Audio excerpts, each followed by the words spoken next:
시편 119편 49절에서부터 56절까지 같이 한번 천천히 읽어보겠습니다. 49절부터입니다. 주의 종에게 하신 말씀을 기억하소서. 주께서 나로 소망이 있게 하셨나이다. 이 말씀은 나의 분란 중에 위로라. 주의 말씀이 나를 살리셨습니다. 교만한 자가 나를 심히 조롱하였어도 나는 주의 법을 떠나지 아니하였나이다. 여호와여, 주의 옛 규례를 내가 기억하고 스스로 위로하였나이다. 주의 율법을 버린 악인들을 인하여 내가 맹렬한 노에 잡혔나이다. 나의 나그네 된 집에서 주의 율례가 나의 노래가 되었나이다. 여호와여, 내가 밤에 주의 이름을 기억하고 주의 법을 지켰나이다. 내 소유는 이것이니 곧 주의 법도를 지킨 것입니다. 자, 여기 한번 동그라미 한번 쳐보세요. 자, 49절에 보면 주의 종에게 하신 말씀을 기억하소서 할 때 기억이라는 데 동그라미 한번 쳐보세요. 기억. 자, 그 다음에 또 기억이 어디 있죠? 52절에 여호와여, 주의 옛 규례를 내가 기억하고, 여기도 기억에 동그라미 한번 표시를 해주시고, 그 다음에 세 번째 55절에 있죠. 여호와여, 내가 밤에 주의 이름을 기억하고. 그래서 기억이라는 여기 또 단어가 있습니다. 이게 이제 오늘 49절에서 56절까지 이 시편 내용을 보면 이게 7번째 히브리어 자인이라고 하는 알파벳으로 시작됩니다. 그 중에 이 오늘 49절에서 56절까지의 내용에서 핵심적인 단어가 바로 기억이라는 단어입니다. 그래서 자카르, 히브리어로 자카르라고 하는데, 이 자카르라고 하는 그 처음 뭐가 시작되는 거죠? 자, 네. 자인할 때 이렇게 시작되는 알파벳이 바로 여기 오늘 주제가 되는 얘기입니다. 자, 이 7번째 그 글자 자인이라는 건 여러분 그 자료 그 팜플렛을 보시면 자인이라고 여기 써 있으면서 글자 모양이 조금 이상하죠? 뭐가 버섯 모양처럼 삐죽삐죽 이렇게 튀어나와 있죠? 글자가 왜 이렇게 생겼을까요? 뭐처럼 보이죠, 이게? 이 자인이 이렇게 그림을 보시면 뭐처럼 보입니까? 응? 아니, 칼처럼 보이지만 그 꼭대기에 이렇게 나 있는 게 뭘까? 무슨 모양처럼 되어 있는데 마치 무슨 모양처럼 되어 있습니까? 예, 왕관처럼 이렇게 써 있죠. 자, 그래서 우리가 6번째 그 글자가 뭐였죠? 6번째. 응? 바부죠. 바부는 무엇을 상징한다고 그래서 바부는 완전한 인간. 그렇죠? 완전한 사람.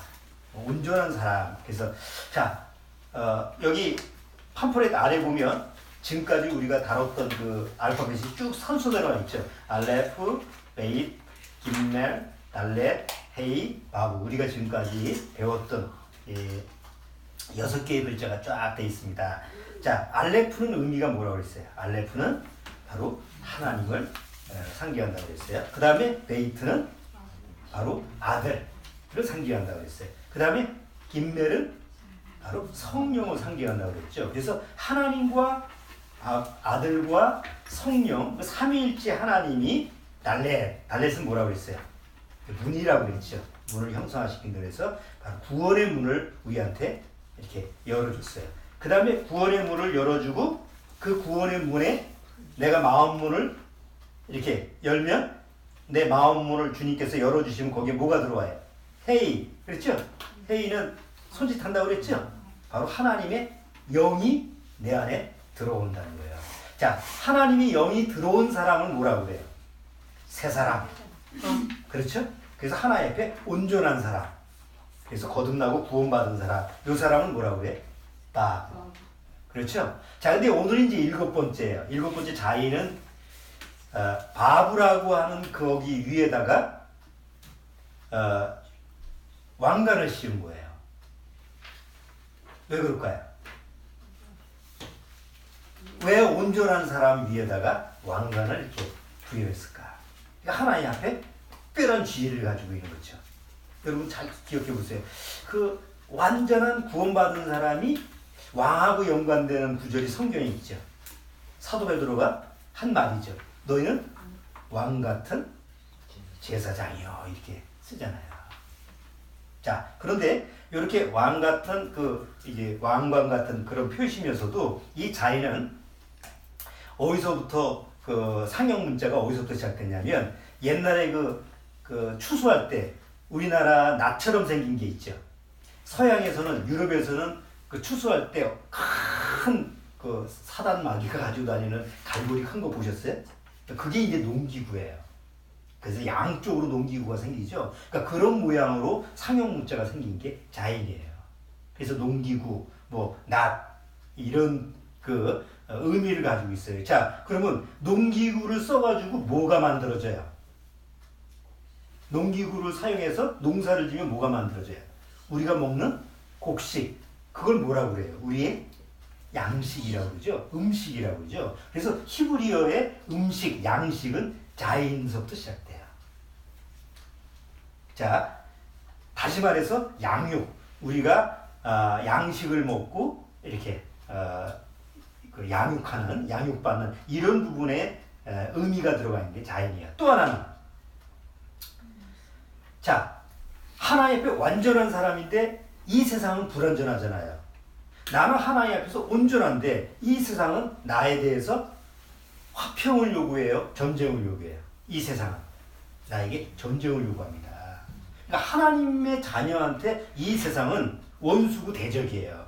그러면 내가 하나님 앞에 하나님의 자녀가 돼서 온전한 사람이 되면 나를 대적하는 원수한테 뭐가 필요해요? 그가 싸우려면 뭐가 필요해요? 그렇죠. 무기가 필요하죠. 그래서 칼이 필요한 거예요. 그렇죠. 그래서 칼을 이제 이런 무기가 필요하면 뭐 때문에 무기가 필요한 거예요? 전쟁, 싸움. 그렇죠. 그래서 전쟁이라는 단어도 자인으로 시작해요. 신기하죠? 히브리어의 그 알파벳을 보면 그 근원에 어떤 의미가 들어가 있느냐라는 그 내용이 글자 속에 다 들어가 있어요. 자, 왜 자인이라는 그 글자가 하필이면 7이라는 숫자에 7번째 들어갔을까요? 자, 잘 생각해 보세요. 하나님의 칼은 성경에서는 뭐하고 연결되어 있어요? 칼은 전쟁 무기로만 사용하는 게 아니라 구원받은 성도한테는 칼이 곧 뭘로 주어져요? 하나님의 말씀으로 주어지죠. 그래서 에베소서에 구원받은 성도들한테 너희는 성령의 검, 곧 말씀을 가지라 그러잖아요. 그러니까 말씀은 곧 뭐라는 얘기예요? 칼이나 마찬가지예요. 성경에서. 자, 그러면 우리가 앞으로 이제 예수님이 재림하시잖아요. 그럼 예수님이 재림하실 때 어떤 모습으로 재림하시느냐? 성경에서는 어떤 모습으로 재림하느냐? 바로 칼을 가지고 오시는, 검을 가지고 와서 이 세상을 심판하는 그런 심판주로 오시는 게 예수님의 재림이에요. 초림 예수님은 어떤 칼로 안 오셨죠? 예수님이 초림 예수님은 뭘로 오셨어요? 바로 자기 몸으로 우리 죄를 대신하는 희생의 양으로 오셨잖아요. 희생 양으로 이 세상에 오신 게 초림 예수님이죠. 그런데 재림하는 예수님은 그런 양으로 오시는 게 아니에요. 칼을 가지고 이 세상을 심판하는 심판주로 오시는 게 바로 재림의 예수님이에요. 자, 그래서 이제 숫자 7, 숫자 값이 7번째인 자인이라고 하는 것의 그 의미 속에는 바로 앞으로 오시는 재림하는 예수님의 의미도 그 안에 들어가 있는 거예요. 한번 요한계시록 14장을 보세요. 요한계시록 14장.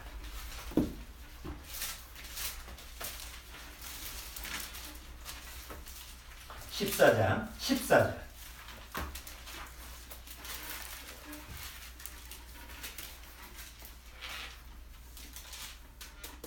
자, 14절.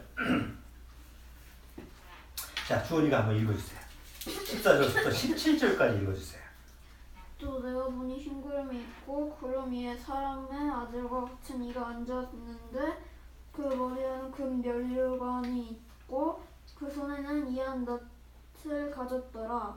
또 다른 천사가 성전으로부터 나와 구름 위에 앉은 이를 향하여 큰 음성으로 외쳐 가로되 네 낫을 휘둘러 거두라. 거둘 때가 이르러 땅의 곡식이 다 익었음이로라니 구름 위에 앉으신 이가 낫을 땅에 휘두르매 곡식이 거두어지니라. 또 됐어. 거기까지. 자, 구름 위에 계신 이가 누구예요? 예수님이죠. 그리고 예수님이 뭘 휘둘러요? 낫을 휘둘러요. 그러니까 마지막 추수예요. 마지막. 예? 마지막 추수를 상징하는 건데, 자, 어쨌든 이 자인이라고 하는 히브리어의 7번째 글자는 7이라는 숫자 값을 가지고 있어요. 자, 7은 이스라엘 민족한테는 굉장히 중요한 숫자입니다. 자, 보세요. 왜 우리 시간 태양력을 사용하는 우리 전체 그 전 세계가 일주일 단위로 움직이죠? 물론 우리나라는 옛날에는 10일 단위로 움직이고 그랬어요. 그렇죠? 옛날에 이 개념이 없었을 때는 우리 옛날 음력 이렇게 사용할 때는 7일 우리는 7일 단위가 아니었잖아요. 동양권에서는. 근데 지금은 다 7일 단위죠. 왜 일주일 단위로 시간을 쓰죠? 왜 일주일 단위로? 그게 시간 단위에서 우리가 시간 개념에서 제일 완벽하기 때문에 그래요. 이전에 몇몇 통치자니까 시간이라는 것을 야 7일 그거 왜 누가 정했어? 우린 그거 안 쓸 거야. 해서 10일 단위로 살아봤어요. 월화수목금토 1111 이렇게 해가지고 10일 단위로 끊어서 한번 살아봤어요. 근데 안 되는 거예요. 패턴이. 그래서 몇 번 시도하다가 실패를 해서 결국 지금은 뭐 싫든 좋든 다 일주일 단위로 시간 개념이 되죠. 그런데 이 일주일 단위로 시간 개념이 되는 거는 누가 가지고 있었던 거예요? 유대인들이 가지고 있는 바로 시간이죠. 그래서 7일째 뭐가예요? 안식일이죠. 이스라엘에게 절기가 있잖아요. 우리는 설날 있고 중간에 추석 있고 뭐 이렇게 12달 안에 들어가 있잖아요. 근데 이스라엘족의 모든 절기는 7달 안에 다 이루어져요. 그래서 마지막 절기가 초막절이에요. 그게 7번째 달에 초막절이 이루어지고 그 다음에는 절기가 없어요. 딱 7번째 안에 다 이루어져야 돼요. 자, 7년이 지나면 뭐가 돼요? 이스라엘은 안식년이 됩니다. 이 7년에 7년이 7번 지나가. 그럼 몇 년이 지나요? 77에 49년이 지나잖아요. 49년이 지나서 50년째가 뭐라 그래요? 희년이죠, 희년. 희년에서 다시 온상 돌아가잖아요. 그래서 노예였다가 종으로 팔렸다면 희년이면 다시 돌아와야 되고 이런 게 이스라엘적인 제도가 돼 있죠. 그 다음에 이 7년은 70번. 7년이 70번 가면 뭐라 그래요? 70일에. 70일, 다니엘의 70일이 잘 아시죠? 그 다음에 7번째 왕국은 그게 천년왕국이에요. 자, 보세요. 성경에서 얘기하는 영인으로 계산하면 아담 때서부터 노아 때까지가 1000년이에요. 기간이 거의 1000년이에요. 노아 때서부터 아브라함 때까지가 1000년이에요. 아브라함 때서부터 다윗 때까지가 1000년이에요. 다윗 때서부터 예수님 오실 때까지가 1000년이에요. 몇 년이 지났어요? 예수님이 오실 때까지 4000년이 지났어요. 그 다음에 예수님이 오신 그 시점부터 지금 몇 년이에요? 2020년이잖아요. 예수님이 태양력으로 할 때 AD 33년에서 37년 사이에 죽으셨다고 돼 있으니까. 자, 그래서 지금서부터 예수님이 오시고 나서 몇 년이 지났어요? 2000년이 지났잖아요. 그럼 총 몇 년이 지난 거예요, 지금? 6000년이 지난 거예요. 그럼 몇 년이 남았어요? 1000년이나, 그게 천년왕국이에요. 6000년이 지났죠? 1000년이 남았죠? 지금은 몇 년이야? 우리가 정확한 연수가, 날짜가 정확히 모르니까. 근데 어쨌든 몇 년이 지났다는 거예요. 마지막 1000년 남겨놓고 6000년은 이미 지났다는 거예요. 그게 어느 시점인지 모르지만. 지금이 AD 한 1000년경이라고 한다면 앞으로 1000년이나 남았으니까 멀리 생각하지만 지금은 이미 6000년이 지나. 나머지 1000년만 남은 거예요. 자, 그래서 히브리어의 시간이라고 하는 히브리어 단어가 뭐냐면 즈만이에요. 시간 할 때 즈만이라고 그래요. 즈만 앞 단어가 뭐로 시작돼요? 자인으로 시작되죠. 자인이라는 뜻은 칼이라는 뜻도 있지만 자르다라는 뜻이 있어요. 여러분 잘 생각해 보세요. 시간은 여기 보세요. 시간이 우리가 보는 시간은 뭘로 자른 거예요? 다 자른 게 시간이잖아요, 지금. 그러니까 그렇게 해서 시간이라는 단어가 자인으로 시작하는 거예요. 자르다. 뭔가 시공간을 자른 거예요. 이스라엘 민족이 제7 안식일날 7일째 안식일날 안식일날 그 절기를 지키잖아요. 그러면 안식일날 어떻게 지켜요? 그 안식일날 음식은 못하니까 미리 준비한 걸 다 차려놓고 그 다음에 하나님께 예배드리고 그러죠. 그때 필요한 게 한라빵이에요. 유명한 한라빵을 준비하고 그 다음 포도주, 그 다음 촛불, 메노라라고 하는 촛불, 그 다음에 고기도 넣고 생선도 넣고 그러는데 그 안식일날 사용하는 모든 준비물이 다 숫자값 7을 가지고 있어요. 단어를 보면 그 숫자값이 7하고 연관되어 있어요. 자, 이스라엘 민족의 혼인식도 남자와 여자가 혼인하는 것도 다 7하고 연관되어 있어요. 7일 동안 혼인식 장치를 하고 그 다음에 그 혼인식이 끝나면 그 하객들이 그 신랑과 신부 주위를 7번 돌아요. 자, 7년대 환란이 있죠. 구원받은 성도들은 7년대 환란절에 올라갑니다. 그리고 7년 동안 뭘 한다고 그랬어요? 예수 그리스도와 혼인식을 한다고 그랬죠. 그게 몇 년이에요? 7년이라는 기간이에요. 아래는 7년대 환란이 벌어지고 있고 아래는 하나님의 진노의 어떤 잔이 쏟아지는 그 7년 동안 구원받은 성도들 이미 휴거를 받고 올라간 우리들은 뭐 하는 거예요? 주님과 혼인식을 하는 거예요. 거기에 7이라고 하는 숫자가 들어요. 자, 이렇게 7이라고 하는 숫자, 7번째라고 하는 숫자는 성경에서 히브리 민족뿐만 아니라 성경에서 또 구원받은 우리한테는 굉장히 중요한 부분이에요. 왜 그래요? 7이라는 숫자가 누구의 숫자라고 했죠? 하나님의 숫자라고 했죠. 완전 숫자이기 때문에 그래요. 자, 자인으로 시작되는 단어 중에 오늘 이제 시편 119편 오늘 본문 내용에서 중요한 단어로 다 자인으로 시작하는데 그 중에 중요한 단어가 뭐라고 그랬죠? 아까? 자카르라고 그랬죠? 자카르가 무슨 뜻이라고? 무슨 단어라고? 기억하다. 기억. 자카르. 자, 기억한데 성경에는 자카르, 자인은 색이다잖아요. 자르다잖아요. 근데 하나님은 성경에서 하나님의 말씀을 어떻게 기억하라고 그래요? 그냥 우리가 학교 공부하듯이 그냥 머릿속에 기억하라고 그래요? 아니면 마음판에 칼로 새기듯이 색이라고 그래요? 색이라고 그러죠. 그러니까 기억이라고 하는 그 말은 단순히 내가 무슨 전화번호 기억하고 뭐 어디 생일 기억하고 이런 기억이라는 개념이 아니라는 거지. 하나님의 살아있는 말씀을 어디다 새기라고? 심령판에다가 칼을 새기듯이 한 번 새기면 절대 지워지지 않는 그런 의미로 새기라는 게 자카르라고 하는 그 기억이잖아요. 그래서 좀 자카르라는 그 단어 자체가 조금 뭐라고 그래? 에? 좀 날카롭잖아. 에? 우리 말로 기억하다 그러면 기억해도 그만, 안 기억해도 그만, 평범한 말이지만 그 히브리 말로 자카르 하면 뭔가 좀 아주 그냥 섬세하게 이런 세밀한 그런 부분을 가지고 있죠. 그 다음에 자마르라고 하는 단어가 있어요. 이 자마르라고 하는 단어가 뭐냐면 악기를 가지고 찬송하는 거예요. 하나님을 찬양하다. 악기를 가지고 그냥 찬양하는 게 아니라 악기를 가지고 찬양할 때 이 자마르라고 하는 단어를 하는데 이 자마르라고 하는 이 단어의 그 원 의미는 포도나무의 가지치기 하는 거예요. 이 포도나무 아시죠? 요한복음 15장에 너희는 포도나무니. 예? 거기 열매가 맺힐 수 있도록 가지치기를 하잖아요. 그러니까 자마르라고 하는 단어도 뭐예요? 결국은 하나님의 말씀을 통해서 정말 가지치기를 해서 거룩하게 된 사람들만이 하나님을 뭘 부를 수 있다? 하나님을 찬양을 부를 수 있다. 그러니까 아무나 교회 나가서 입으로 부르는 게 찬송이라는 게 아니라는 거지. 그리고 이스라엘 민족은요,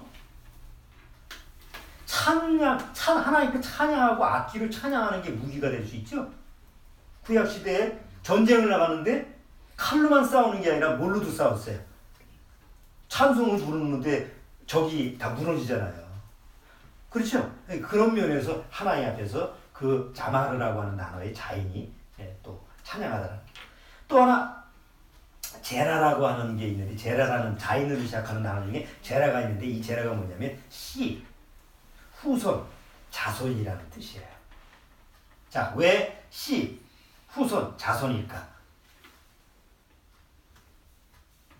한번 보세요. 아까 자마르라고 하는, 자인이라고 시작되는 이 자인이라는 게 칼이라고 하는 걸 상징한다고 했죠. 검인데 구원받은 사람한테는 뭐예요? 하나님의 말씀의 검을 가지라잖아요. 어느 날 구원받고 나서 내가 하나님 앞에 뭘 가졌어요? 하나님의 말씀을 가지면 누구의 씨예요? 너희는 이제 아브라함의 씨다. 믿음으로. 아브라함의 씨고 아브라함의 자손이고, 그리고 예수 그리스도의 그 다음에 이제 씨로 연결되는 거죠. 그래서 그 안에 생명력이 있는 자인이라는 것이 같이 들어가 있는 거예요. 자, 이제 오늘 이 설교를 듣기 위해서 기본 이제 설명을 드렸는데, 제가 이제 얘기하고 싶은 오늘 주제 내용은 뭐냐면, 우리가 지금까지는요, 구원받고 어떤 소망을 가지고 있었죠? 우리가 구원받고 나서 어떤 소망을 여러분들이 가지고 있어요? 천국의 소망을 가지고 있죠. 여러분들이 천국의 소망을 가지고 있잖아요. 자, 그런데 천국의 소망을 가지고 있는 건 좋은데요. 천국은 언제 갑니까? 천국은 새하늘과 새 땅이에요. 천국은. 근데 이 천국은 우리가 구원받고 나서 바로 가진 않아요. 그 안에 우리한테 주어지는 시간이 있어요. 그걸 맞춰야만이 가는 게 새하늘과 새 땅, 영원한 천국이에요. 그런데 우리나라의 기독교인들 대다수가 천국의 소망을 가지고 있어요. 그런데 성경에서는 천국의 소망 이전에 또 하나의 소망이 있어요. 그게 뭐냐면 천년왕국의 소망이에요. 이게 더 앞이에요. 천년왕국의 소망이 이루어져야만이 그 다음에 천국의 영원한 새하늘과 새 땅의 소망이 오게 돼 있어요. 근데 보통 우리가 지금까지 여러분들이 교회 와서 설교를 듣고 했을 때 되게 난 죽으면 어디까지? 죽으면 천국까지 라고 하는 개념만 있지, 그 전에 뭔 일이 있는지 잘 몰라. 그러니까 들어도 뭐 천년왕국이 있는가 보다, 있어도 그만 없어도 그만, 별로 중요하게 여기질 않는 거예요. 그 여러분도 그랬잖아. 왕국? 그러면 왕국회관 얘기하는 건가? 아시죠? 세상에서 왕국하면 뭐예요? 여호와의 증인들, 아니면 또 왕국회관이, 그런 것을 단어를 쓰다 보니까 보통 우리 교회에서는 왕국이라는 말 잘 안 쓰거든요. 근데 영어 성경을 보면 천국이라고 하는 말에 대부분이 다 왕국으로 되어 있어요. 킹덤 오브 헤븐이야. 왕국이라는 뜻이 뭐예요? 천국은 그냥 헤븐이잖아요. 예? 하늘나라야. 그냥 하늘에 있는 하나님이 하늘나라야. 근데 왕국은 천국하고 달라요. 하늘에 있는 그 나라가 아니고, 왕국은 누가 다스리는 나라? 킹덤 오브 헤븐이니까 왕이 다스리는 나라예요. 하늘에 속한 왕이 다스리는 나라. 그래서 성경에서는 천년왕국이라는 게 뭐냐? 왕이 다스리는 나라인데, 아무 왕이 다스리는 게 아니라 바로 나를 구원하신 예수님이 오셔서 다스리는 나라가 천년왕국이라는 거죠. 근데 우리나라는 장로교잖아요. 장로교는 주로 무천년설이에요. 무천년설이 뭐냐면 그 상징적인 기록이다. 실제적인 문자로 진짜 이루어지는 게 아니고 그냥 성경의 상징적인 얘기다. 천년이라는 게 영원하다라고 하는 상징적인 숫자일 뿐이다. 그러니까 그게 그냥 영원히 천국 가면 그냥 되는 거지, 골치 아프게 천년 동안 살고 자시고 이런 개념이 장로교에서는 없어요. 그러다 보니까 가르치질 않는 거예요. 그래서 아까 우리 찬송 부를 때 천년왕국 아까 찬송 있잖아요. 그거 안 부르는 거예요. 의미를 모르니까. 근데 우리가 성경을 통해서 자세히 보면 천년왕국이라는, 천년이라는 기간을 한 번 쓰는 게 아니라 계속 반복해서 써요. 요한계시록에도. 천년 동안 뭐 하리니 천년 동안 뭐 무적계기 속에 사단이 놓아 있고 그리고 천년이 지난 다음에 잠깐 뭐해? 사단이 풀어지리라는 얘기를 하고 있죠. 그러니까 천년이라는 게 그냥 상징적인 얘기라고 한다면 성경에 그런 일이 자세히 쓸 필요가 없죠. 근데 굳이 천년이라는 기간을 정해놓고 성경을 통해서 그게 기록되어 있다고 한다면 문자적으로 그대로 이루어진다는 얘기지. 그래서 이제는 우리가 그냥 단순히 난 구원받았으니까 영원히 죽으면 천국 갈 거야 라는 천국의 소망만 지식적으로 가지고는 안 되고 구체적으로 그 영원한 천국의 소망이 있기 전에 우리한테 주어지는 그 천년왕국의 소망이라는 게 내 안에 더 간절해야 된다는 거예요. 그러니까 또 사실적으로 와야 된다는 거예요. 자, 그런 부분을 오늘 이제 시편 119편 자인이라는 7번째 단어하고 연관시켜 볼게요. 왜냐하면 아까 자인이라는 단어 위에 뭐가 있었어요? 왕관이 있었죠. 구원받고 나서 내가 하나님의 자녀라고 한다면 나는 이제 하나님 앞에서 어떤 모습을 취하는 거야? 하나님이 나를 왕 같은 그런 위치로 그런 주의를 주신다고 약속을 하신 거예요. 자, 이거를 좀 여러분들이 좀 이해를 하시려면 성경 전체적인 문맥을 한번 생각해 보세요.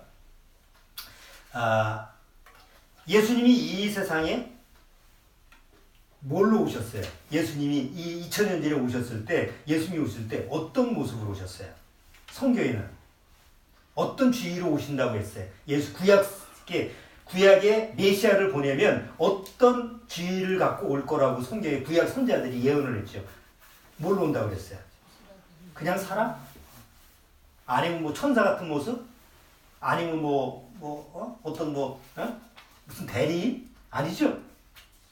바로 왕이라는 지위를 가지고 온다고 그랬죠.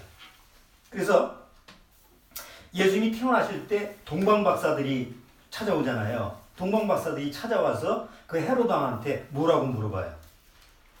유대인의 왕을 유대인이 왕이 태어났다고 해서 우리가 공경하러 왔다 이렇게 얘기하죠. 동방박사들이에요. 동방박사들이 굳이 누굴 찾아온 거예요? 어떤 선지자나 예언자를 찾아온 게 아니라 유대인들의 왕이 태어나신다고 하는데 그 유대인의 왕한테 절하기 위해서 왔다고 그런 얘기죠. 세례 요한이 예수님이 오시기 전에 예수님의 길을 예배했던 세례 요한이 이스라엘 백성이 요단강에 올 때마다 그들한테 막 소리를 쳐요. 회개하라. 뭐가 가까이 왔느니라? 회개하라. 우리 여태까지 뭐라고 들었어요? 계속.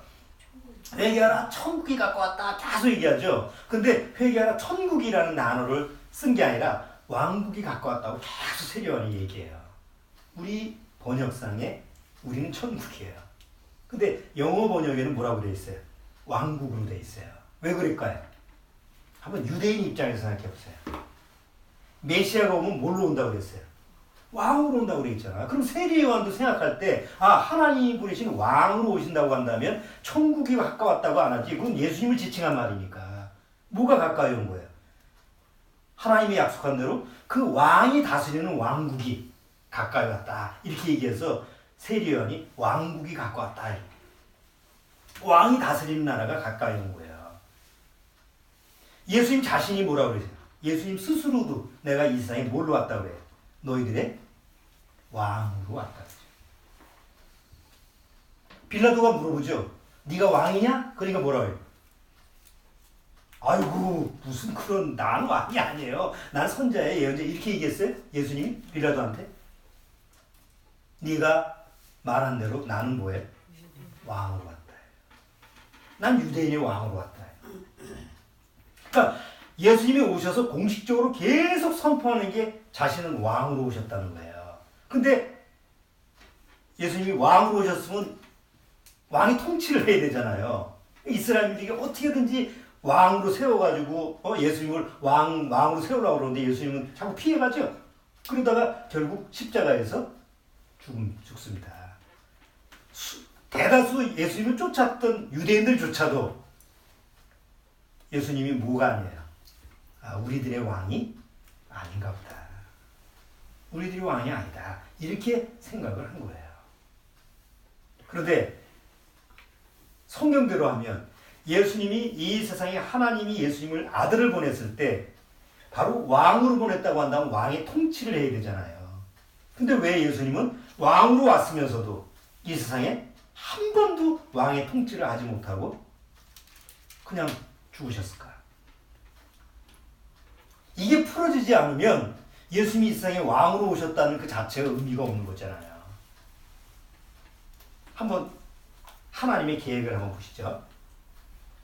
처음 하나님이 이 세상을 창조하고 나서 왕으로 세운 자가 있죠.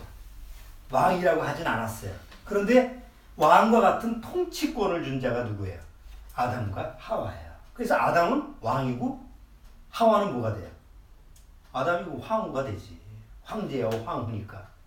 자, 그런데 아담과 하와가 왕권을 하나님 앞에 위임받아서 통치할 수 있는데도 불구하고 사단의 꾀임에 넘어가서 어떻게 됐어요? 모든 것을 누구한테 뺏겼어요? 사단한테 뺏겼어요. 왕 노릇을 하지 못해요.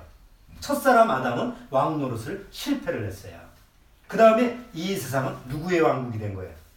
이 세상 지금 사단의 왕국이 됐잖아요. 그 성경에도 뭐라고 써요? 이 세상 임금 사단이죠. 그러니까 이 세상은 누구의 왕국이 된 거예요? 사단의 왕국이 돼버린 거예요. 근데 하나님의 계획은, 원래 하나님의 계획은 어떤 계획이에요? 원래 이 세상을 창조하신 하나님의 계획은 하나님이 세운 자가 왕이 돼서 이 모든 하나님의 피조물을 다스리는 게 하나님의 계획이었잖아요. 근데 첫 번째 첫사람 아담이 그런 지위를 주고 그런 특권을 줬음에도 불구하고 어리석게 하나님 말씀을 어기고 사단한테 뺏겨버린 거예요. 그럼 하나님이 실패한 거예요? 만약에 그걸로 끝이라고 한다면 그럼 하나님이 실패한 하나님이 되죠? 하나님은 그럴 수가 없잖아요. 그래서 하나님의 계획 속에서는 이 모든 것을 다 이제 그 모든 섭리 속에 다 들어가 있는데 하나님이 원하시는 건 뭐냐? 하나님이 원하시는 왕국은 거룩한 왕국인데 왕과 백성들이 그냥 로봇, 왕이 통치를 하면 그냥 내내 하고 굽신거리는 로봇의 왕국을 원하는 게 아니에요. 왕과 백성이 어떤 관계를 원했어요? 사랑의 관계를 원했던 거예요. 하나님과 화평의 관계를 원했던 거예요. 그냥 로봇처럼 시키는 대로 그냥 하나님을 사랑하는 그런 재밌대가 없는 그런 세상이 아니라고. 그래서 하나님이 마음에서 원하시지는 않지만 비록 죄로 타락됐지만 하나님이 그걸 허용하시고 그런 죄 가운데 속에서 잠시 하나님의 형상을 닮은 사람들을 거기서 잠시 놔두고 하나님을 사랑하게끔 하는 하나님의 구원의 은혜를 베풀어서 진짜 하나님을 사랑할 수 있는 백성들을 만들기를 원하신 거예요. 그게 이제 구원의 계획이에요. 그래서 구원의 계획을 위해서 하나님이 한 민족을 세웠어요. 그게 누구예요? 이스라엘 민족이에요. 그리고 이스라엘 민족으로 하여금 하나님이 원하시는 건 뭐예요? 너희들은 왕이 필요 없어. 누가 왕이 돼? 내가 하나님 자신이 왕이 되면 너희들은 행복할 수 있어요. 하는데 정작 이스라엘 민족은 뭘 구했어요?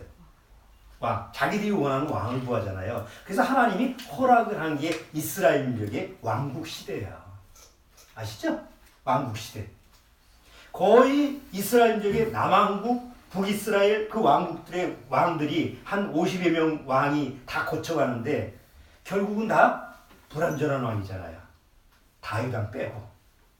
다윗 왕은 예수님의 모형이니까. 그런데도 불구하고 다윗 왕은 여전히 다윗도 뭐가 있었던 사람이에요? 흠이 있었던 사람이잖아요. 그래서 이스라엘 민족이 하나님이 허락한 왕국을 세우고 나서 하나님을 섬기지 않고 결국 또 우상을 섬기니까 하나님이 세운 이스라엘 왕국을 또 어떻게 해요? 무너뜨리잖아요.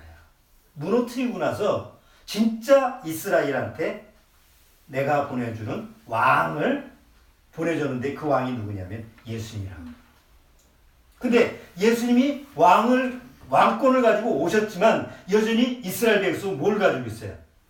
죄를 가지고 있기 때문에 거룩한 백성이 될 수가 없는 거예요. 그러니까 하나님의 왕국을 이루기 위해서는 무슨 문제를 해결해 줘야 돼요? 죄 문제를 해결해 줘야 되잖아요. 그래서 하나님이 첫 번째 초림 예수님을 보낼 때는 왕으로 오시지만 자기 백성을 자기 피로 말미암아 죄를 다 사하고 거룩한 백성을 만들기 위한 그런 목적으로 오신 게 초림 예수님이라. 그래서 죽기 위해서 오시는 거예요. 왕으로 오셨지만 죽기 위해서 오신 거예요. 그래서 십자가의 죽음으로 말미암아 그 예수님이 왕이신 예수님이 나를 위해서 십자가에 죽었구나라는 것을 깨닫고 예수님을 뭘로 모실 수 있는 사람? 진짜 자기 왕으로 모실 수 있는 그 백성을 구하기 위해서 첫 번째 예수님이 오신 거예요. 자, 그런데 정작 유대인들은 왕으로 오신 예수님을 어떻게 했어요? 지들이 잡아서 죽였잖아요. 거절했잖아요. 하나님은 그 왕으로 모실 수 있는 이스라엘 백성한테 주는 그 은혜를 이제 누구한테 넘어가게 하는 거예요?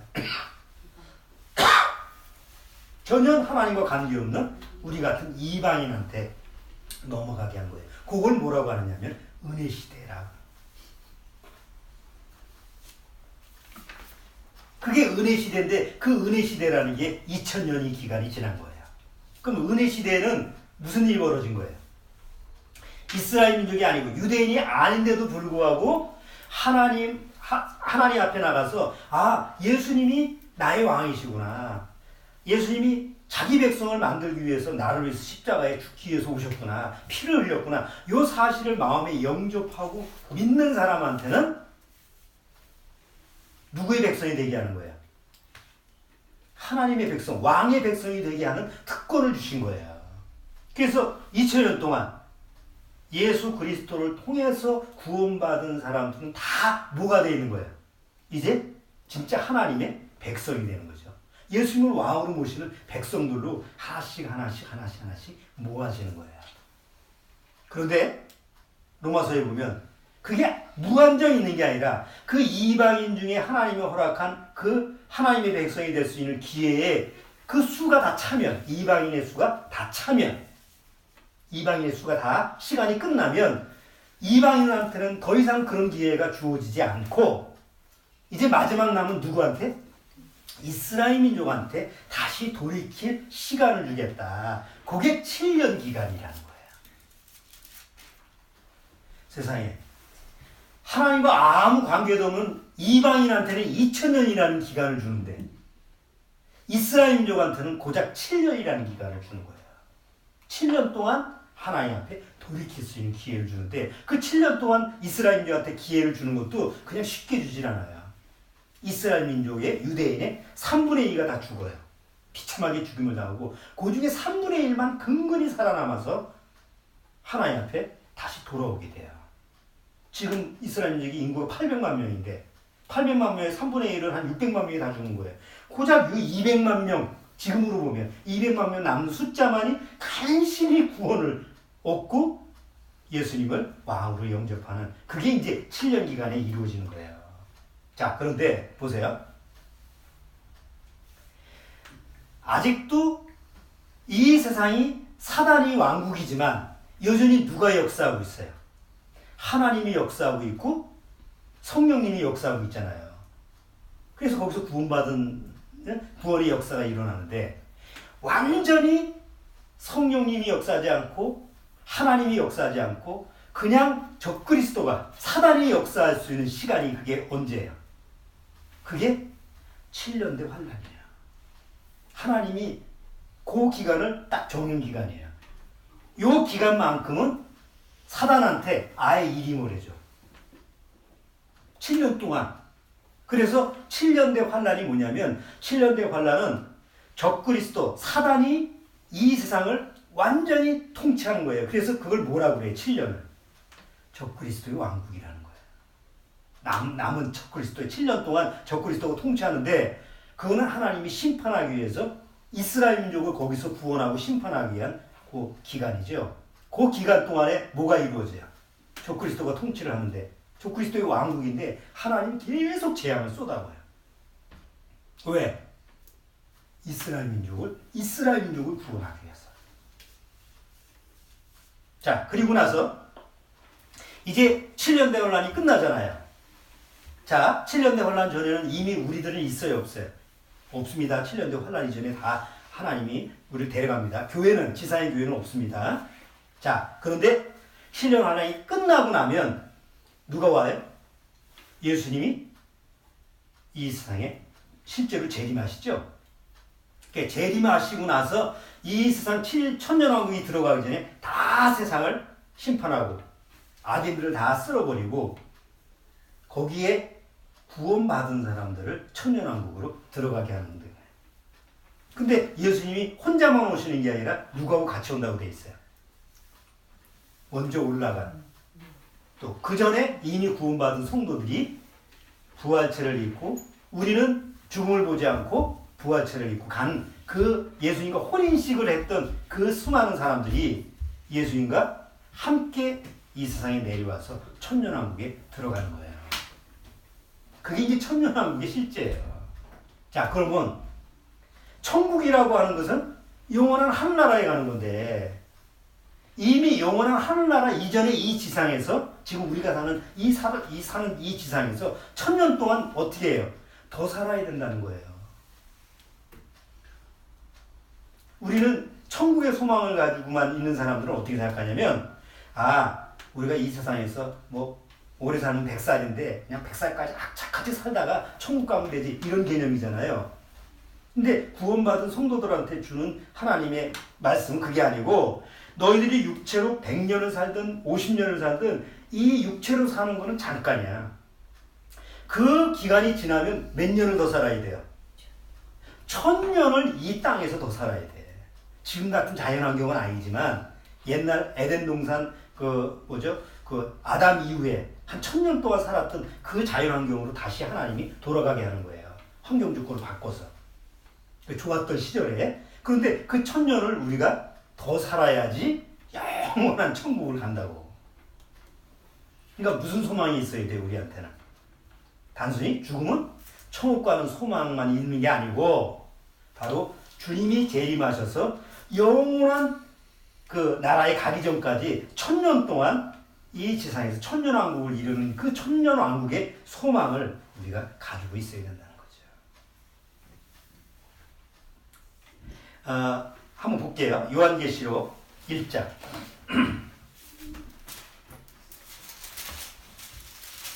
요한계시록 1장.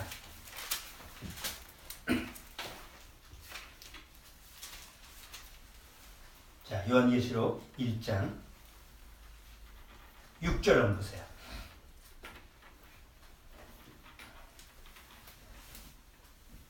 자, 요한계시록 1장 6절 같이 읽어볼게요. 그 아버지 하나님을 위하여 우리를 나라와 제사장으로 삼으신 그에게 영광과 능력이 세세토록 있기를 원하노라. 여기 우리를 나라와 제사장이, 이 나라를 번역이 잘못된 거예요. 왕이에요. 우리를 왕과 제사장으로 삼으셨어요. 그럼 여기 우리라는 건 구원받은 사람을 얘기하는데, 구원받은 사람을 세상에서 바로 천국으로 데려가면 왕이라는 명칭이 필요가 없잖아요. 그렇지 않습니까?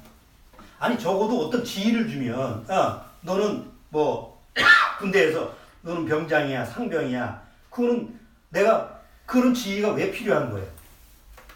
아무한테나 저걸 주는 게 아니잖아. 그렇죠? 회사에서 계장, 과장, 대리 이런 직급을 주는 이유가 뭐예요? 그 회사에서 뭘 하게 하기 위해서? 일을 하기 위해서 필요한 거잖아요.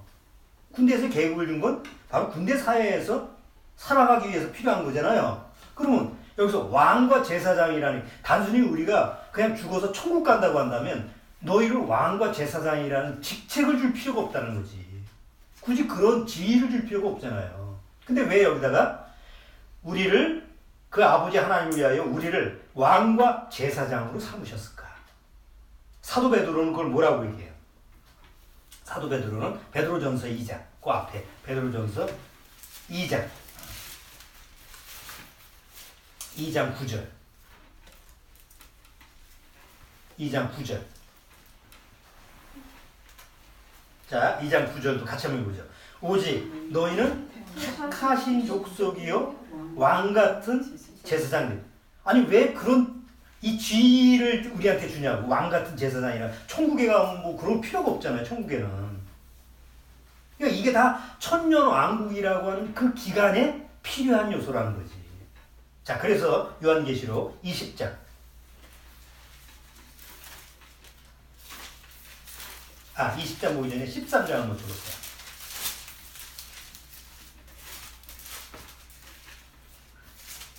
아니, 그냥 20장 보십시다. 20장. 요한계시록 20장. 자, 보세요. 20장 1절부터 내가 조금 읽어볼게요. 또 내가 보니 천사가 무적갱이 열쇠와 큰 쇠사슬을 그 손에 가지고 하늘로서 내려와서 용을 잡으니 곧 옛뱀이요 마귀요 사단이라 잡아 1000년 동안 결박하여 무적행에 던져 잠그고 그 위에 임봉하여 1000년이 차도록 다시는 만국을 미혹하지 못하게 하겠다가 그 후에는 반드시 잠깐 놓으리라. 이게 상징적인 얘기라고 한다면 이건 무슨 이상한 말이잖아요. 근데 이게 실질적인 얘기라. 1000년 동안, 천년왕국 동안에 사단은 어떻게 한다고? 꼼짝 못하도록 한다. 왜? 천년은 거룩한 왕국이기 때문에 죄가 발휘하지 못하는 왕국이 나라가 되어야 되기 때문에 사단을 꼼짝 못하게 하는 거예요. 그런데 마지막에 어떻게 한다고? 마지막에 잠깐 사단을 다시 풀어놓을 거다. 마지막 정화기간이니까. 자, 거기 보세요. 조금 더 지나서 6절 이 첫째 부활에 참여하는 자들은 복이 있고 거룩하도다. 둘째 사망이 그들을 다스리는 권세가 없고 도리어 그들이 하나님과 그리스도의 제사장이 되어 하나님과 그리스도의 뭐가 돼요? 제사장이 되어 뭐라고 그랬어요? 1000년 동안 그리스도와 더불어 함께라는 거. 더불어는 함께야. 그리스도와 함께 뭐하로다? 왕노로 타이로다. 이게 그냥 좋게 구원받았으니까 너희들 좋다 이런 표현이 아니라 실제로 우리가 이 역할을 하게끔 되어 있는 게 천년왕국이에요. 그리스도와 함께 왕노로 타리로다. 그럼 누구를 다스리는데요? 왕은 백성을 다스리는 거잖아. 에? 그럼 천년왕국인데 왜 우리가 다스려야 되느냐? 보세요. 천년왕국이라고 하는 기간은 천년왕국에는 누가 들어가느냐 하면 육체를 가지고 아기를 낳을 수 있는 구원받은 사람들이 들어가요. 육을 가지고 있는 사람들이 들어가요. 그들은 우리처럼 육신을 가지고 있기 때문에 죽어요. 문제는 천년왕국 동안에는 금방 안 죽어요. 옛날처럼 한 1000살, 900살을 살아요. 자, 그런데 그런 육체를 가지고 있는 사람들만 천년왕국에 들어가는 게 아니라 그런 육을 가지고 있는 사람을 통치할 수 있는 부활체를 가지고 있는 사람들, 예수님과 함께 공중에서 내려온 휴거를 받은 사람들, 이미 이전에 구원받고 나서 이미 육체로는 죽은 사람들이 마지막 들려 올라갈 때 부활체를 받은 사람들 있잖아요. 그들이 같이 들어가요. 그러니까 천년왕국은 두 존재가 사는 거죠. 하나는 부활체를 가지고 있는, 예수님과 같은 부활체를 가지고 있는 그런 존재. 또 하나는 뭐? 지금처럼 육을 가지고 있는 존재. 그래서 거기서 왕노로 탄다 이렇게 돼 있어요. 자, 조금 더 지나가 보죠. 20장. 자, 7절 보세요. 7절. 천년이 참해. 천년이 끝났어요. 천년이 참해. 사단이 그곳에서 나와서 땅의 사방 백성국 마곡과 마곡을 미혹하고 모아 싸움을 붙이니 그 수가 바다 모래 같으리라. 저희가 지면 널리 퍼져 성도들이 진과 사랑하시는 성을 두루매 하늘에서 불이 내려와 저희를 소멸하고 또 저희를 미혹하는 마귀가 불과 유황못에 던지우니 거기는 그 짐승과 거짓 선자도 있어 세세토록 밤낮 괴로움을 받으리라. 그 이후에 백보자 심판이 있는 거예요. 자, 이제 보세요. 우리가 지금까지 시간 개념으로 우리는 구원받고 죽으면 어디 간다? 천국 간다 라는 개념만 가지고 있잖아요. 그런데 우리가 죽으면 천국 바로 가는 게 아니고 정말 구원받은 사람들이라고 한다면 뭐가 있어요? 중간에 우리가 진행해야 될 시간이라는 게 우리한테 있다는 거예요. 그건 선택이 아니에요. 우리한테 주어지는 하나님의 계획이에요. 그게 바로 천년왕국이라는 거지. 자, 이제 이 팜플렛 뒤를 한번 보세요. 여기 뒤에를 한번 보세요. 자, 첫 번째, 모든 동식물은요, 출생이 있죠. 식물도 봄이 되면 뭐 싹이 나고, 겨울이 되면 죽고 그래요. 자, 그런데 모든 동식물은 육의 출생이 있다가 약육강식, 생존경쟁, 생로병사 이렇게 해가지고 육신의 일상을 살다가 뭐가 끝나요? 육신의 사망으로. 그럼 뭐가 돼요? 끝이에요. 더 이상 없어요. 더 이상 없어요. 동물은 뭐 다시 살아나고 부활이고 이런 게 없어요. 그냥 끝이에요. 죽으면 끝이에요. 자, 그런데 이제 거듭나지 못한 사람은 그 시간표를 보시죠. 거듭나지 못한 사람 시간표. 거듭나지 못한 사람, 육에 속한 자는 처음 엄마 아버지가 낳죠. 그걸 뭐라고 그래요? 육의 출생이라고 그래요. 그 다음에 어떻게 살아요? 똑같이 동물처럼 약육강식, 생존경쟁, 생로병사. 그냥 그렇게 해서 육신의 일생을 살아요. 그러다가 어느 날 한 번 죽으면 정한 것이라고 했죠? 두 번 죽진 않잖아. 그러니까 누구나 한 번씩 육의 사망이 와요. 근데 위에 동물이나 식물처럼 죽으면 끝이에요? 아니죠. 육신은 흙으로 돌아가고요. 영혼은 어디에서요? 네, 음부에서 여기가 가지옥이에요. 지옥은 지옥인데 이제 앞으로 이 천년왕국이 끝난 그런 지옥은 아니고 가지옥이에요. 그 음부에서 대기하고 있어요. 언제까지? 천년왕국 끝날 때까지 대기하고 있어요. 그리고 나서 천년왕국이 끝나면 둘째 부활을 해요. 요걸 다른 말로 아까 요한계시록에 둘째 사망이라는 거예요. 우리 쉽게 말해서 한 번 죽었는데 또 한 번 뭐예요? 두 번 죽는 거예요. 그러니까 구원받지 못하면 두 번 죽어. 이게 심각한 얘기 지금. 한 번 죽는 것도 무서운 거잖아요. 근데 두 번 죽는다니까? 한 번은 육신의 죽음이에요. 근데 두 번째 죽음은 영혼의 죽음이라는데 이 영혼의 죽음이 뭐냐면 바로 그 영혼이 부활체를 입고 영원한 불못에 가서 영원히 지옥에 가는 거예요. 이게 자연이 거듭나지 못한 사람의 시간표예요. 내가 정하는 게 아니에요. 하나님이 정하신 거예요. 그러면 여기 동물보다 나아요? 못해요? 동물보다 더 못한 삶이 되는 거 구원받지 못하면 차라리 동물이 죽으면 끝이잖아. 그런데 사람으로 태어나가지고 동물보다 죽지도 않고 영원히 지옥 가서 고통받는다고 생각해 보세요. 짐승보다 못한 삶이 되는 거죠. 구원받지 못하면 그래서 짐승보다 못한 삶이 되는 거예요. 아무리 고상하게 살지라도. 스카이 캐슬? 그래봐야 소용이 없어. 다 더러운 죄악 속에서 살다가 결국 죄값을 치르는 거예요. 그런데 하나님의 시간표를 모르니까 그냥 눈앞에 보이는 것만 쫓는 거예요. 자, 그런데 이제 세 번째 보세요. 휴거 전에 죽은 거듭난 성도. 거듭났는데 휴거 전에 죽었어. 그러면 처음에는 육신의 출생을 하고 육신적으로 살고 그러다가 어느 날 예수님을 만나서 어떻게 돼요? 거듭나고 새 사람이 됐습니다. 자, 거듭나고 새 사람이 되면 어떤 삶을 살아요? 하나님이 성도의 삶을 살게 합니다. 이건 행위적으로 완전하게 산다는 얘기가 아니죠. 여전히 육신을 갖고 죄를 짓고 살지만 그리스도 안에서 살기 때문에 거룩한 삶을 사는 거예요. 하나님 보시기에. 교회 지체를 하고. 자, 그런데 어느 날 죽음이 왔어요.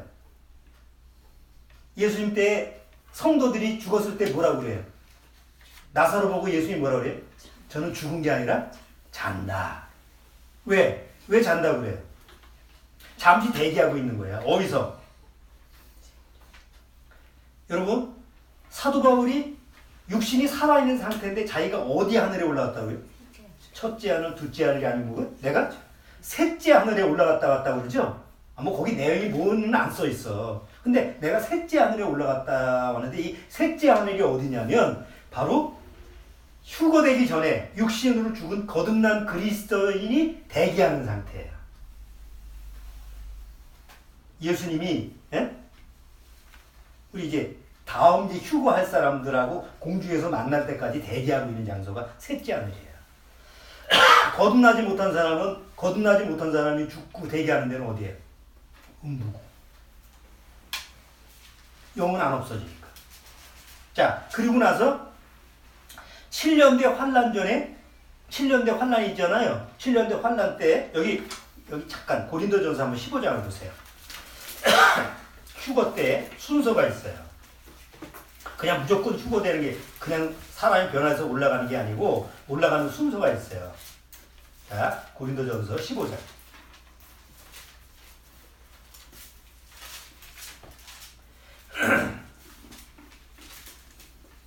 자, 15장 51절. 자, 51절 보세요. 보라, 내가 너에게 비밀을 말하노니 우리가 다 잠잘 것이 아니요 마지막 나팔에 순식간에 호련히 다 변하리니 나팔 소리가 나매 죽은 자들이 썩지 아니할 것으로 다시 살고. 죽은 자는 뭐예요? 이미 죽은 자, 이미 흙으로 이 몸이 흙으로 돌아간 자는 다시 부활체를 얻어서 부활의 몸을 갖는 거예요. 영은 셋째 하늘에 가 있는데 아직 뭐가 없어요? 부활체가 아직은 없어요. 무조건 죽으면 부활체로 올라가는 게 아니에요. 그 영이 하나님의 그 영이 셋째 하늘에 대기 상태로 있다가 이제 휴거가 될 때 나팔 소리가 나면 먼저 죽은 자들은 먼저 순서대로 부활체를 입고 그 다음에 뭐예요? 나팔 소리가 나면 죽은 자들이 썩지 않을 것으로 다시 살고 그 다음 뭐예요? 우리도 변해. 여기 우리가 누구예요? 그때 사도 바울이라고. 왜? 사도 바울은 그 당시에 예수님이 자기 때 올 줄 알았거든요. 그래서 우리 때 오면 우리도 이제 바로 변화할 거야. 이렇게 생각을 했는데 그때 없어 2000년이 지났잖아요. 그래서 휴거가 되기 전에 지금도 우리가 만약에 휴거가 되기 전에 이제 육신의 죽음을 맞이했다 그러면 여기 세 번째 해당되는 거죠. 육체는 흙으로 돌아가지만 뭐 어디 화장터에서 뭐 태우더라도 없어지지만 영은 셋째 하늘에서 대기하고 있어야 돼요. 자, 그러다가 이제 7년대 환란 전에 휴거 때가 딱 되면 다 부활체로 바뀌는 건데 순서대로 먼저 죽은 자들이 부활체를 입고 그 다음에 뭐예요? 산 자들이 육신으로 살아있는 자들이 갑자기 뭐예요? 죽음을 경험하지 않고 육체가 바뀌는 거예요.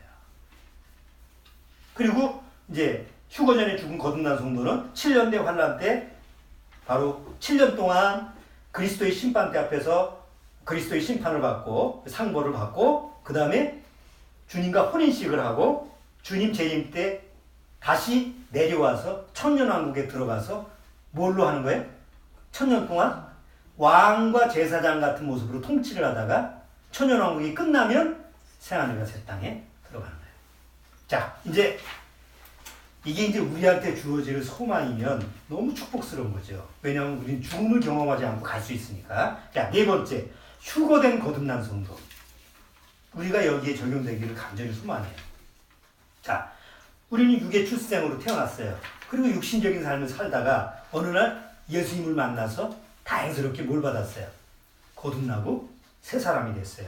그래서 이제 성도의 거룩한 삶을 주님 안에서 살아요.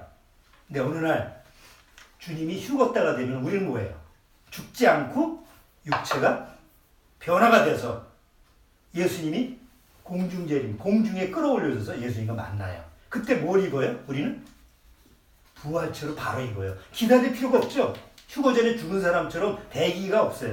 바로 부활체로 입고 올라가는 거예요. 자, 그리고 나서 7년 환난 기간 동안에 그리스도의 심판대 앞에서 내가 행위대로, 이건 지옥 가는 심판이 아니에요. 내가 구원받고 나서 의의 삶을 산, 의의 멸류관을 받는 사람도 있고, 또 뭐 전도를 열심히 해서 그 전도의 그 멸류관을 받는 사람도 있고, 또 다른 사람을 잘 돌보는 그런 양을 치는 그런 멸류관을 받는 사람도 있고, 순교를 한 사람은 순교의 멸류관을 받고, 이런 멸류관을 받게 되죠. 그리고 나서 혼인식이 7년 동안 이루어져요.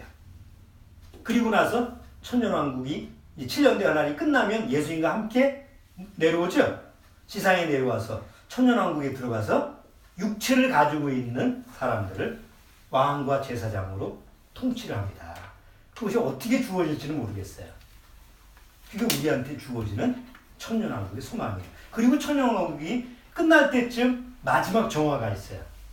그 마지막 정화는 누구를 정화시키는 거예요? 육체를 가지고 들어온 사람. 여러분, 아담과 하와가 노아 때까지 1000년의 기간이 있는데 그 당시에 인구가 그러니까 노아의 홍수 때 죽었던 수많은 사람이 살았는데 그때 보통 통계적으로 보면 한 100억 됐다고 그래요. 아담과 하와 때서부터 거의 1000살 동안 살면서 애를 낳았으니까 그게 이제 기하급수적으로 늘어나니까 그게 이제 한 100억 정도 된다는데 그게 뭐 그 숫자 개념이니까. 그런데 또다시 천년왕국인데 또다시 천년왕국은 아담과 하와처럼 두 사람이 아니잖아요. 적어도 유대인들 중에서 그 당시에 한 800만 명인데 200만 명만 들어간다고 해도 엄청난 숫자잖아요. 그런데 유대인들만 들어가는 게 아니라 거기에 연관된 이방인들 중에서도 예수님을 영접하고 죽음을 보지 않고 그냥 적그리스도의 통치에서 살아남은 사람들이 천년왕국 때 천년왕국에 들어가는 건 다 구원받은 사람들이야. 거기에 들어가서 뭘 낳아요? 자식을 낳습니다. 근데 자식을 낳다 보니까 여전히 육을 가지고 자식을 낳다 보니까 뭘 낳아요? 의인을 낳아요? 죄인을 낳아요? 죄인을 낳아요. 그 죄인들이 점점 숫자가 늘어서 많은 숫자가 될 거 아니에요. 그러니까 예수님이 철권 통치를 해서 죄가 있지만 본성적으로 죄가 있지만 죄를 발휘하지는 못해요. 사단이 풀어나기 전까지는. 그런데 마음에 뭘 가지고 있어요? 죄의 본성이 있으니까 예수님이 통치하고 거룩한 부활체를 가지고 있는 우리가 통치하는 걸 다 좋아하는 게 아니지. 마음에 난 저런 통치 싫어. 맨날 거룩하게 살고 의롭게 살고 죄도 못 짓고 마음대로 못 살고 이런 거를 반발하는 세력들이 서서히 있게 되는 거예요. 그래서 천년왕국 끝에 가서 그런 육을 가지고 사는 본성적인 사람들을 다시 거르는 거예요. 그게 천년왕국의 끝이죠. 그 천년왕국이 끝나면 다 완전히 하나님이 심판을 해서 이 세상은 없어지고 뭐가 되는 거예요? 새하늘과 새 땅이 되고 영원한 세계가 되는 거예요. 이게 하나님의 계획이에요. 성경에 나와 있는 하나님의 계획이에요. 그러니까 지금 2000년 시간이 흘렀지만 태어나서 죽을 때까지 우리는 몇 살밖에 못 살아요. 육신적으로. 참 많이 살아야 100살이잖아요. 100살 살아봐야 그게 행복하게 삽니까? 하고 힘들고 죄의 삶으로 고통스럽게 살아갑니까? 고통스럽게 살아가요. 그런데 하나님이 우리한테 약속한 시간표는 그렇게 죄로 말미암아 죄인으로 살아서 고작 100년 그냥 아둥바둥 사는 게 그게 다가 아니라는 거지. 그거는 잠시 왔다 가는 삶이고 구원받기 위해서 필요한 시간일 뿐이고 우리한테 주어진 시간은 진짜 시간은 뭐예요? 하나님의 왕국을 경험하는 거예요. 예수님과 함께. 그게 천년왕국이에요. 고작 100년도 못 사는데 앞으로 나한테 주어지는 천년왕국이 나한테 약속이 됐다고 생각해 보세요. 우리가 천국의 소망만 가지고 살아야 돼요. 천년왕국의 삶을 가지고 살아야 돼요. 당연히 천년왕국의 삶을 가지고 살아야지. 왕국해가는 산 말이고 천년왕국에 산다. 그래서 오늘 이제 시편 119편 지금 자인으로 시작되는 그 글자가 자인이 무슨 의미를 가지고 있다고? 기억하라. 자, 기억하라. 뭘 기억해야 돼? 육신적으로 태어나서 바둥바둥 사는 이런 백령 안쪽에 이런 시간이 기억하지 말고 우리가 이 세상에 태어난 이상 성실하게 살고 주어진 삶을 책임있게 열심히 살아야 되지만 소망은 어디를 가지고 있으라? 바로 완전한 천년왕국의 소망을 가지고 우리가 살자 이거예요. 이게 오늘 7번째 잔이라고 하는 글자로 시작되는 그런 시편 119편에서 우리한테 주시고자 하는 영적인 교훈이에요. 다시 한번 시편 119편을 쭉 읽어보시면서 히브리어 글자 자인이라는 왕관이 되어 있는 그 자인이라는 글자가 나한테 천년왕국의 소망을 주신다는 거. 얼마나 복된 소망인가. 주원이 첫 번째, 두 번째, 세 번째, 네 번째 시간표가 있잖아. 인생 시간. 너는 어느 시간표를 살고 싶어? 첫 번째? 동물? 왜? 동물은 태어나서 죽으면 끝인데? 맞다. 거꾸로겠지. 거기 바로 표 있네 아래에. 응? 네 번째 마지막, 응? 구원받고 죽음을 경험하지 않아도 내가 하나님의 영원한 그 천년왕국, 그것을 내가 경험할 수 있는 이런 삶으로 가야 돼. 그렇지 않으면 왜 태어났어야? 응? 자, 여러분, 때가 때이니만큼 제가 설교 때마다 이런 부분을 얘기하는데, 아마 믿지 않는 사람들이나 교회를 나가도 이런 거에 관심이 없는 사람들이 들었을 때는 이상하게 들릴 거예요. 야, 무슨 이상한 얘기하고 있어. 무슨 허무맹랑한 얘기를 하고 있네. 그러나 허무맹랑한 얘기가 아닙니다. 어느 날 현실로 닥치면 땅을 치고 후회를 할 내용이에요. 근데 우리는 구원받았기 때문에 이거를 소망으로 가지고 있어야 됩니다. 절대 소홀히 여겨서는 안 된다. 자, 오늘 7번째 자이라는 그런 히브리어 글자를 통해서 우리한테 주어지는 천년왕국의 그 소망, 천국의 소망보다 더 앞서 있는 그 천년왕국의 소망을 같이 한번 생각해 봤습니다. 여러분 주의 깊게 꼭 마음속에서 생각하시기 바랍니다. 기도하겠습니다. 하나님 아버지 감사합니다. 우리에게 이 하나님의 영원한 계획, 이 시간표는 바로 영원 불멸하신 하나님이 세우신 계획이기 때문에 반드시 분명히 이루어질 하나님의 약속입니다. 하나님의 말씀처럼 그 칼로 새기는 그런 생명의 말씀으로 우리 심령이 기억하게 하옵소서.